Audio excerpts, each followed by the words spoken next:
Hey everyone, how we doing today? This is James Sweeney, aka SplitSuit. Welcome back to another video. And as part of the Ask SplitSuit a Question series, a bunch of people asked hand history questions. This one actually comes from Michael. And Michael just wants me to review a hand played in his 1-1 game in his local casino. So let's check it out. Okay, in this game, the blinds are 1-1 with a $2 straddle. Hero decides to go to 6 next to act with aces. And I love that we're raising, of course, but I'd much prefer to see this be larger in a live environment. Going to something like 8 or 10 is totally reasonable and I think going to be much more valuable as well. We end up getting 3-bet by the cutoff, cold call by the big blind, and here we go. Now, there are a couple major pieces of pertinent information the hero gave. First and foremost is that cutoff. Notice he is sitting 950 big blinds to start the hand, and he is classified as a weak lag regular, doesn't really understand the math of the game, probably a level 1 thinker. That's the way hero's describing him. And big blind is just kind of a bad short stacker, and here we are. And hero also specified that he is a winning reg that often sits in higher games, so these people might know that, and he is probably viewed as a lag due to, playing a little bit looser, taking edges with more marginal hands, etc., etc. So with all that in mind, here we are, and we have to make a decision.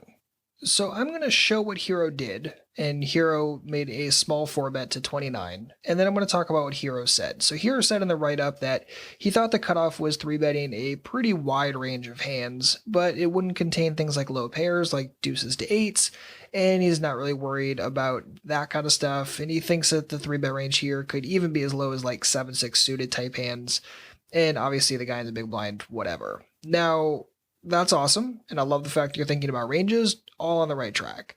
But the issue is this size. I love the fact that we're 4-betting. The cutoff has a ton of hands in his range, and I just assume that he's going to make a decent amount of mistakes with those hands.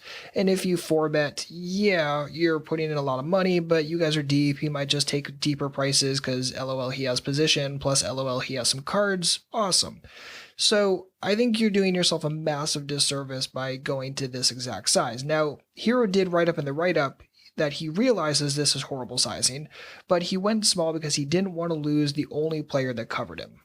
Okay, that statement alone is problematic, and it's just not the greatest way of thinking, because if this person is that loose, if this person is that spewy, then you have to go larger. It is your responsibility to go larger to generate a tremendous amount of value from someone who wants to give you money, from someone who wants to gamble, from someone who's inelastic with those gambling hands. If you went to 50, he probably comes along with a very similar range as the times he comes along for 29 total. So go larger. In fact, going to something like 60 or 75 is totally reasonable here because of who this player is. And this is why you have to know your opponent. Yes, I understand it sucks when you go to something like 75 and everyone folds.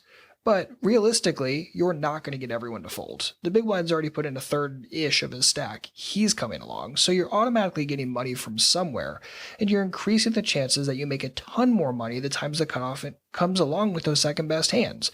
Is he really going to fold king-queen preflop? No, probably not. Is he going to fold 10s preflop? No, probably not. So again, it is 100% your responsibility to make a lot of money in these situations. Now, I don't particularly find the rest of this hand interesting because if we play preflop differently, postflop never happens the way it does, right? If we go to something like 75 here and the cutoff calls, it's going to be give or take 150 plus the big blind stack, so about 185 and change, and all of a sudden there's no decision. Whereas if we only go to 30, we're giving the cutoff a sick price, plus position, plus decent cards, plus we've turned our range face up to some extent, because we would probably never go to 29 with a bluff, and now we've just put ourselves in pure hell. So we're just kind of zip through the rest of the hand, because again, the major inflection point is definitely going to be the preflop size. End up getting both callers, and at this point, whatever, we're getting a lot of money in here one way or another, so let's do it. Hero decides to continuation bet for 65, totally standard, gets both callers, there's a little side pot over there, and on the turn, 226 in the middle, 281 effective back, hero just decides to rip it. So I'm really not worried about this at all. I think all this looks really good. Obviously at this point you're trying to pin exactly like a Queen X type hands, a sticky jacks kind of hand. I think this is played totally fine as played pre-flop. And unfortunately in this situation, he happens to have 10-8. And it is what it is. Not too worried about it. And Hero did ask, like, how could he play the turn? Was his turn line correct? Etc., etc. But what you have to remember is you have to check the earlier inflection points. Too many people ask questions about what should I do on a turn? What should I do on this river? When really the major question should have been, why didn't you size differently on an earlier street? Why didn't you take a more aggressive action on an earlier street? So whenever you're in a tough situation on a turn or a river, really go back and say, did I play preflop? Did I play flop correctly? If yes, okay, then the question is valid of what do I do on a turn or river?